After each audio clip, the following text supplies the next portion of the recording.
Salut, bienvenue dans Parole d'Espérance. C'est une joie pour moi de vous savoir branché sur toutes mes plateformes. Moi, c'est Christopher Sénaya, votre frère, et je suis très heureux de faire partie de votre vie dans cette course vers l'accomplissement de notre but. Vous savez, lorsque nous naissons, nous devons nous découvrir. Nous devons découvrir d'où nous venons, pas de qui nous venons.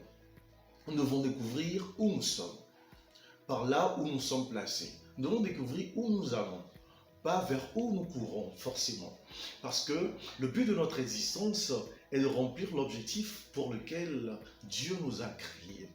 Et vous savez, entre la découverte et l'accomplissement de ce but, de cet objectif, à vue de l'atteindre, il y a des phases où vous serez découragé, vous vous demanderez, mais qu'est-ce qui se passe avec moi? Vous serez confus, vous serez rejeté, vous serez haï, vous serez trahi, vous serez abandonné, vous serez laissé pour compte, vous serez même dans des moments de confusion, de dépression, et vous voudriez abandonner. Mais je voudrais vous dire ceci, n'abandonnez pas, parce que si vous découvrez pourquoi, vous saurez comment, vous saurez quoi, vous saurez quand, vous saurez où.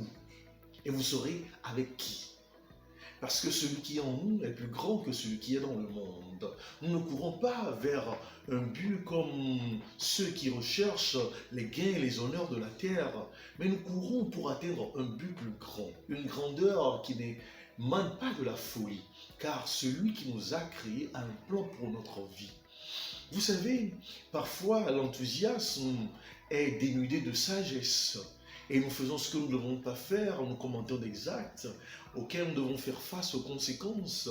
Nous disons des choses pour lesquelles nous détruisons notre propre existence. Mais je voudrais vous dire que le plus grand drame n'est pas de manquer l'objectif, mais de perdre de vue l'objectif. Parce que Paul nous dit, ce n'est pas parce que j'ai déjà remporté le prix ou que j'ai déjà atteint la perfection, mais je cours pour tâcher de le saisir, puisque moi aussi j'ai été saisi par Jésus-Christ. Et il continue en disant, frère, je ne pense pas l'avoir saisi, mais je fais une chose, oubliant ce qui est en arrière et me portant vers ce qui est en avant. Je cours vers le but pour remporter le prix de la vocation céleste de Dieu en Jésus-Christ. Nous tous donc qui sommes parfaits, ayons cette même pensée, et si vous êtes en quelque point de notre avis, Dieu vous éclairera aussi là-dessus, dans Philippiens chapitre 3, versets 12 à 15. Vous savez, nous avons besoin de sagesse de la part de notre Créateur pour savoir où nous allons, pour savoir comment y arriver, avec qui y arriver, avec quoi y arriver.